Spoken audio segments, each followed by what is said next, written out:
All right, welcome back. 12 in a row, the longest winning streak in the country. The last 9 by double figures. Ready for the trophy presentation. Let's go to the platform, and there's... All right, now let's go to the trophy presentation. Let's make our by address announcer. Welcome everyone to our post-game trophy ceremony. First of all, the fans were incredible tonight. Your resilience and support was a shining light in an otherwise dark week. So thank you, fans. Thank you for being here with us to support these student athletes tonight. Also, thank you to the first responders, the federal, state, and local officials for making this game happen. We appreciate you. You could feel the spirit of the city of New Orleans. And thank you to them. And thank you to all the law enforcement and everyone else for coming out to this game. And is Sugar Bowl President Walter Becker.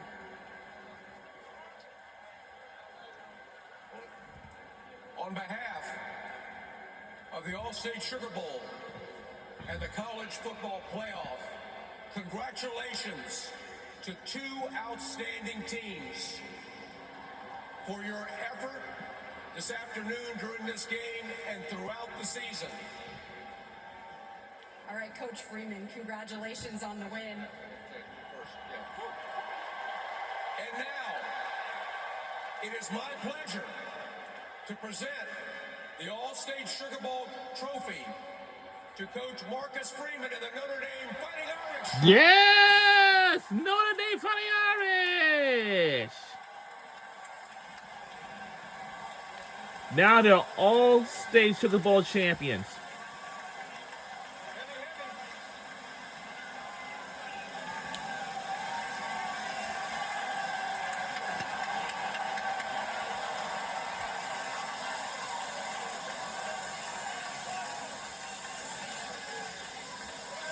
Coach Freeman, to think about the journey of this season, after that Week 2 loss that you constantly remind your players of, your team has now won 12 straight games. How do you describe what this Now listen to the trophy journey has been presentation. like and the resilience that you've seen from this group?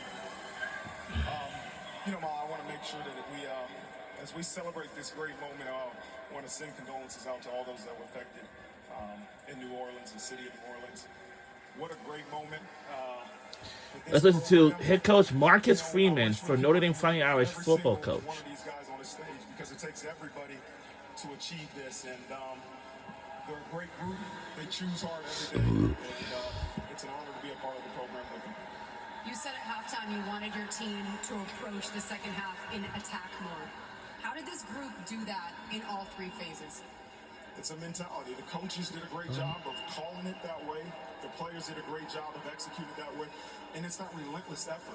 The physicality that this game of football demands you play with. And they chose to do it. You can call aggressive play calls, but if they don't choose to play aggressive and play hard, then it's not going to work. These guys chose hard today. When the confetti was falling, I couldn't help but notice you shared a hug with Jack Kaiser. You have so many veterans, especially on this defense, who decided to come back this season for this moment. How has that elevated this team? Since the Notre Dame Fighting Irish football team has won that game against my very famous team is Georgia Bulldogs. So since we're going down to Miami, but here's the thing. It's coming down to this. If Notre Dame Fighting Irish wins that game against Penn State, and then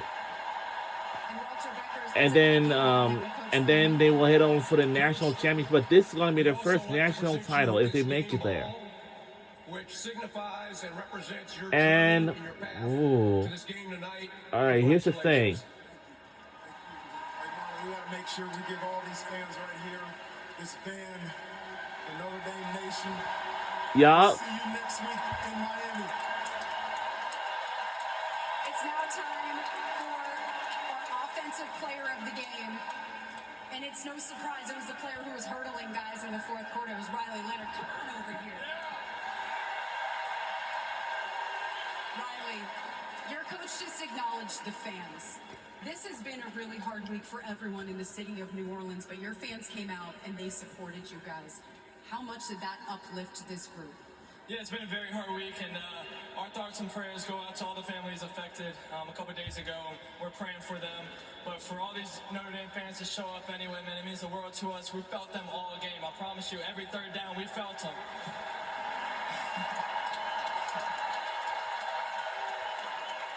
We've talked a lot about your will to win.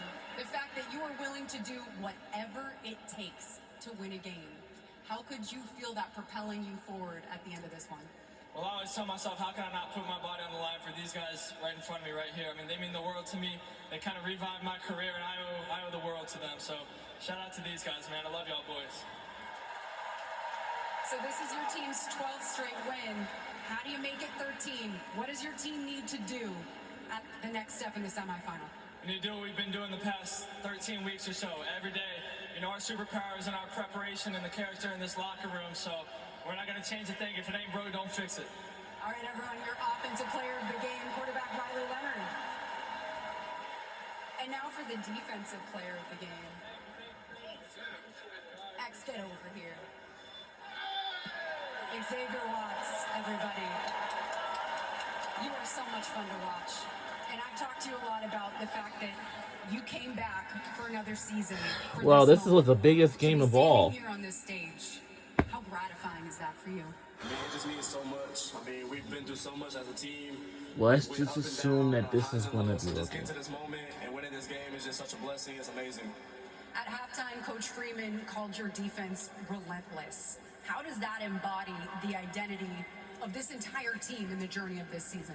Yeah, it's a credit to our coaches. I mean, they instill that type of mindset into us as players. So, I mean, we put that on display today. We've displayed it all season. So, credit to the coaches and credit to the players. All right, well, congratulations to our defensive player of the game, Xavier Watts. And also congratulations to this year's All-State Sugar Bowl champion, Notre Dame Fighting Irish. We will see all of you, fans. And for the Notre Dame football team and everyone else, or the fans, the band, we'll see y'all next week in Miami, next Thursday. Congratulations. They saluted the fans.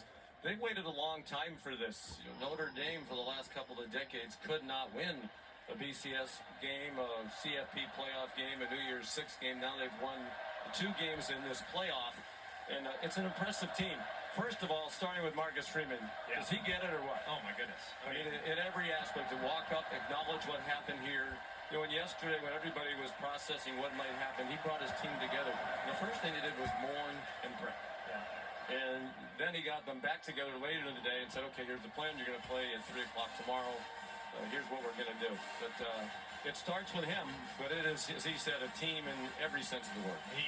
He's come such a long way. I mean, from where he was early in his career, but he really kept the same goals in creating this program. So now we have an update bracket now. Notre Dame will take on Penn State next Thursday, January the 9th at 7:30 p.m. And also next Friday on the 10th, Ohio State will take on Texas at the Goodyear Cotton Bowl, so that's a big game. We have 2 more bowl games to go between next Thursday and Friday. And the winner out of those games will head on for the national championship game. This team is good enough to win the national championship because they're solid in every phase, but particularly on defense. They were terrific again today. I think what's amazing is, I mean, they've had guys in and out of the lineup all year. They've lost some of their best players. It doesn't matter. It's a next man up mentality. Like today, junior Tuli Alamaka hadn't talked hardly anything about him leading into this game, and he impacts the game massively early with the sack around the left side. And then it was R.J. Oben's turn to go against Monroe Freely. He comes around the edge, forced the fumble. They recover it inside 15, leads to 7. Then to end the game, Donovan Heinisch filling in for Riley Mills. There is a pass rusher from the interior, just a 280-pound. It is 7:50 p.m. at nighttime.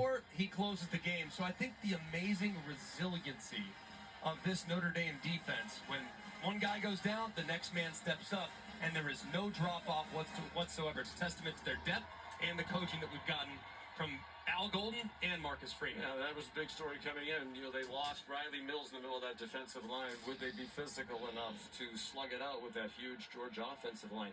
And certainly they were. So now they advance on to take on a Penn State team. Two of the, how about this fun? Before you talk about the royalty of college football, Texas, Ohio State in one semifinal will be in Miami for Notre Dame and Penn State. They haven't played since 2007. You've seen a lot of Penn State. Yeah. They've played very well in this playoff. So how do you size that up at first glance? It's going to be a lot like the game we saw tonight. It's going to be about who makes a key mistake, because both teams do a great job in playing complementary football. Both teams are great along the line of scrimmage defensively. Both teams have elite running back tandem. So these teams are very, very similar. The one area where it's different is while there's a little bit more twitch on the outside at wide receiver for Notre Dame, we all know that the tight end for Tyler Warren for Penn State is one of one. So very similar teams with how they attack. It should be a fascinating matchup in Miami. Well, talk about the format. One thing that will certainly be discussed going forward, the byes, the four conference champions who got a bye into this quarterfinal round, all lost, including Georgia here today. So perhaps there was an advantage to having already played a game before you got to the quarterfinal. I like this 12-team playoff. It's so much fun. It really has been. Games haven't always been that close, but plenty of intrigue, to say the least. Let's send you down onto the field. Here's Laura Rutledge. Thank you, Sean. And as we get you caught up on everything that happened here, we'll tell you what's coming up next. About 12 minutes to kick off there at the Gator Bowl. Jackson Dart has had an exceptional career at Ole Miss. He gets to put an exclamation point on this season against Duke. Duke has also been great. First team All-SEC for the Ole Miss quarterback. That comes your way right after us here at Tax Slayer Gator Bowl on ESPN. Tim Tebow, Roman Harper here with me. And what a performance by the Notre Dame Fighting Irish. They were a team that came into this one believing they could win this game. The toughness, the fight, the mental fortitude that they've played with all year long. It was on display. The defense shown in a big way. Tim, what do you take away? It really was. It was exceptional. I would say what I take away is the coaching, the effort, and the focus. The coaching was elite. They matched it stride for stride and then won. And that's really hard to do against Kirby Smart, a Kirby Smart coach team. And then the effort. Gosh, it was relentless over and over again. And then the focus. They never flinched. Even when Georgia got a little bit of momentum, they didn't look and say, oh man, we're playing the big bag at SEC, we're playing Georgia. No, there was no flinch in them whatsoever, and it was elite focus. I thought Notre Dame did whatever it took to win the game.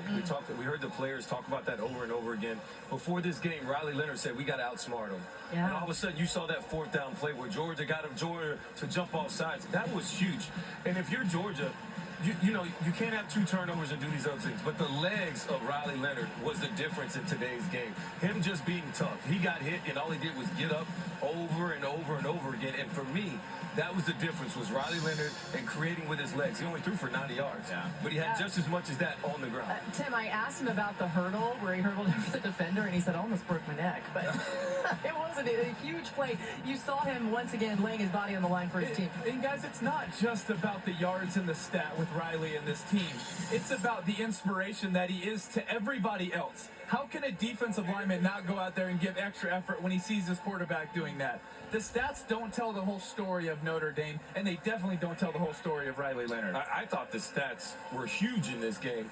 The most important stats in football. In playoff football, turnovers.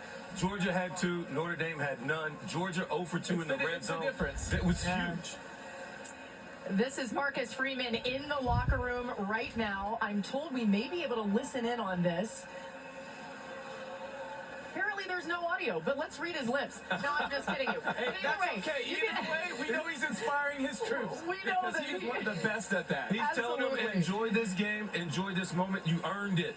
But they already understand, we got to get back to work. Well, I think he's telling me you got about 11 more minutes. Yeah. We're focused on You got to get back to Turn your work. attention to that Orange Bowl. I mean, Tim, that's a very real thing because of the tragedy here in New Orleans. The game postponed. That means it is a quicker turnaround for this Notre Dame team. And the Penn State-Boise game being the first one that's played, Penn State definitely has an advantage. But I don't think that's going to be a big deal for Marcus Freeman. Listen, he's going to get his team ready. It's a veteran team. There's so many guys that have played so much ball. Now, the key is can they rest enough and get healthy? Can they be as healthy as Penn State? I can't wait to watch it because the physical matchup it's going to be. It is good on good. If you like old school football, then you're going to. All right, we got 2 more bowl games to go. We got the Tampa 1 Orange Bowl. We'll watch that on the 9th of next Thursday. And next Friday, the biggest game. in the Cotton Bowl, and of course Penn State against Notre Dame in the Orange Bowl. What do you think about Penn State and how they'll look as we look toward that game coming up at just a week from today? Well, we saw one of the best versions of Drew Aller versus Boise State, and so I know Penn State is going to be a physical run team, and they're really good on the defensive line. They create turnovers. This game's very similar to what we just saw when these teams match up, and who's going to win the line of scrimmage will dictate who wins the game. And also the big plays. Yeah. Where are they going to come from? Notre Dame returning that kick in the second half to get it started. Huge. That, for me, swung the whole game and really put Georgia way behind the 8 ball. And you don't get to bounce back like that. Playoff teams are too good for you to go out there and beat yourself and then think you're going to come back and win it. Notre Dame's not just going to quit. Everything that Tim said earlier is so true. This team is passionate. They believe in themselves. And these fans believe in this team. And when you get hot and you're rolling like Notre Dame is, what is this, 9, 10, 11 games straight? Yeah, they've been rolling since Illinois. So, Oh, yeah, that's right. This is a team that knows how to win. And when you play these teams, you got to beat them. They're not going to beat themselves. Going back to this matchup, I think one of the things that's going to be fascinating is how are they going to match up against Tyler Warren? One of the best mismatches in college football, the tight end for Penn State. Notre Dame loves to play a lot of man-to-man. But which one of those players is going to be matched up on Tyler Warren? Because no matter who you pick, it's going to be a mismatch. So it'll be fascinating to see what they do and if they're moving different guys on and off of him. I hope Xavier Watts hears Tim Tebow say that, because he's going to want, like, Coach, I got it. Yeah, I got it. He should. And guess what? I That's a great matchup. That's a great matchup. Here's Let's the go. proof that it is a battle in the trenches when you think about these two teams matching up. The 6th-ranked Nittany Lions against the 7th-ranked Fighting Irish. Pretty big difference there, so that's something to look out for. Now, when you think about the coaching aspect, I think it's pretty interesting with these two coaches. You got James Franklin, the way he coaches his team, and the creativity that we saw Marcus Freeman deploy today, which he's been doing, of course. That made a big difference in this game in a lot of ways. Well, I think they said, we're not going to be able to just line up and beat Georgia, so we need every play that we need, and we're not going to go home with any of them. Yeah. Let's do everything we got to do today. We want to win this game. I thought it was important they did that. I thought it was also important when they went for it a couple times on 4th down. Yeah. And just being aggressive, staying aggressive, even when you have the lead. You could punt, but we choose not to. I thought that was really, really big for Marcus Freeman and what Notre Dame was able to accomplish And I today. believe the team feeds off of Yes, that. they do. When they saw Coach Freeman just point, like you're going for it, that says something to the offense. It says something to your whole team watching. Yeah. It says, no. We're not playing not to lose. We're playing to win. Yeah. Yes, they've given us a few breaks in this game with the big turnovers. No, but we're shutting them out. We're putting our throat on them and we're finishing this thing. Even though they got stopped them, it still sent a message. Even when they got the penalty, they were still going for it and they had to settle for a field goal. So I appreciate when you, as a coach, you say, you know what, we're coming here to win this game. We're burning the boats. We ain't turning backwards. We're only going forwards. That was a great job by Notre Dame. Great performance overall. Notre Dame needed this game as a university, as a confidence builder to be able to knock off one of these SEC teams. Yeah. I think this win could possibly promote them and get them going all the way to the finish line. We'll see what ends up if this changes, but the early line at Notre Dame is a 1.5-point favorite in the Orange Bowl over Penn State right now. See that confetti falling? I just want to point out once again, Riley Leonard, he said he came to Notre Dame for these moments, Tim. Yeah, it's special. It's special when you see someone that can galvanize a team like Riley does. It's special when you see him genuinely put his teammates first. That's why they rally around him. It's why they love him. It's why he won the locker room so quickly as a transfer. You saw it, absolutely. Great stuff from you guys here in New Orleans. He's from That the state must of be Alabama. it, right, Rome? That's from Alabama. Somehow it all comes back to that. It's time for the Gator Bowl. Ole Miss and Duke. Enjoy it.